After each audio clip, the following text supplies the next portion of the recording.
தென்சென்னை நாடாளுமன்ற தொகுதியிலே இரண்டாவது முறையாக போட்டியிடுவதற்கு வாய்ப்பளித்த நம்முடைய மாண்புமிகு முதலமைச்சர் அவர்களுக்கு, தம்பி விளையாட்டுத்துறை இளைஞர் நலன் அமைச்சர் உதயநிதி அவர்களுக்கு என்னுடைய அன்பார்ந்த நன்றி. இந்த மகத்தான வெற்றி என்பது திராவிட மாடல் ஆட்சியிலே இந்தியாவிற்கே முன் உதாரணமாக திகழும் வகையிலே ஆட்சி நடத்தி கொண்டிருக்கின்ற நம்முடைய மாண்புமிகு முதலமைச்சர் அவருடைய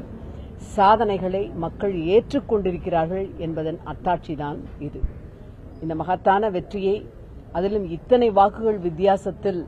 இந்த பெருவாரியான வாக்கு வித்தியாசத்தில் வெற்றி பெறுகின்ற இந்த ஒரு மகத்தான ஒரு சாதனையை திராவிட முன்னேற்றக் கழகம் இங்கே பெற்றிருப்பதற்கு மிக மிக முக்கியமான காரணம், எங்களையெல்லாம் எப்பொழுதும் மிகுந்த அன்போடும் அரவணைப்போடும் அதிலும் களப்பணியில் மிக தளபதியினுடைய தொண்டனாக வழிநடத்தி கொண்டிருக்கின்ற ஆற்றல் மிகுந்த அமைச்சர், அன்பிற்குரிய மாவட்ட செயலாளர் அண்ணன் மாசு அவர்களும்,